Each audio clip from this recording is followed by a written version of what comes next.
हिंदुस्थानला त्यांनी स्वाभिमानानं जगायला शिकवलं ते छत्रपती शिवाजी महाराज आणि त्याच स्वाभिमानासाठी शेवटच्या श्वासापर्यंत कसं लढावं हे ज्यांनी शिकवलं ते छत्रपती संभाजी महाराज, राजश्री शाहू महाराज, क्रांतीसूर्य महात्मा ज्योतिबा फुले, भारतरत्न डॉक्टर बाबासाहेब आंबेडकर आणि आपल्या पारनेर तालुक्याचे भाग्य विधाते कैलासवासी आदरणीय वसंतरावजी जावरे पाटील उर्फ दादा या सर्व महान स्मृतींना अभिवादन करतो.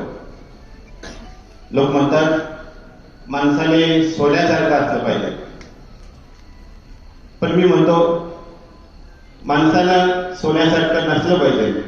कारण सोनं फक्त बोटात राहतं, सोनं फक्त गळ्यात राहतं, सोनं फक्त तिजोरीत राहतं.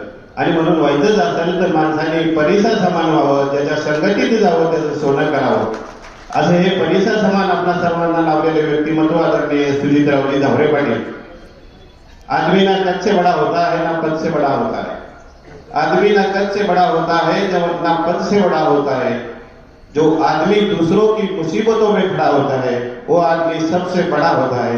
आणि आपल्या सर्व कार्यकर्त्यांच्या अडीअडचणीच्या काळामध्ये आधी प्रत्येक वेळी आपल्या सर्व कार्यकर्त्यांच्या पाठीमागे उभं राहणारे आपले हे व्यक्तिमत्व आदरणीय सुजितरावजी जावरे पाटील यांच्या अभिष्ट चिंतन सोहळ्याच्या निमित्ताने या ठिकाणी उपस्थित सन्माननीय व्यासपीठावरती उपस्थित असणारे सर्वच मान्यवर, या ठिकाणी अभिष्ट चिंतन सोहळ्याच्या निमित्ताने दादांना मी सांगू इच्छितो, लोकांचं तुमच्यावर प्रेम खूप आहे. काय जादू करतात काय कळत नाही. एक माणूस त्यांच्या जवळ आला की तो आयुष्यभर त्यांच्यापासून कधी दूर जाणार नाही. या ठिकाणी मला सांगायला अतिशय अभिमान वाटतो.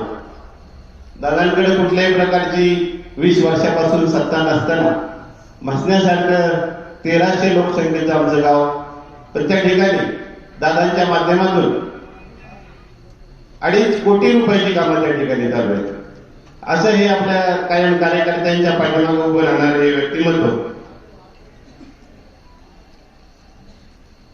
या व्यक्तिमत्वाला त्यांच्या वाढदिवसाच्या निमित्ताने मी आमच्या सर्व मस्ते ग्रामस्थांच्या वतीने या ठिकाणी आमच्याबरोबर आलेले किशनजी वाबळे असतील, विनुशेठ गुंड असतील, आमचे सरपंच भास्कररावजी गायकवाड असतील, सुपा गटातील सर्वच अनिलराव वाबळे त्यांचे सर्व सहकारी, राजेंद्र शेळके त्यांचे सर्व सहकारी, वडनेरवरून आमचे प्रदीपजी गाडे त्यांचे सर्व सहकारी, या सर्वांच्या वतीने दादांना वाढदिवसाच्या लाख लाख शुभेच्छा देतो आणि थांबतो. धन्यवाद.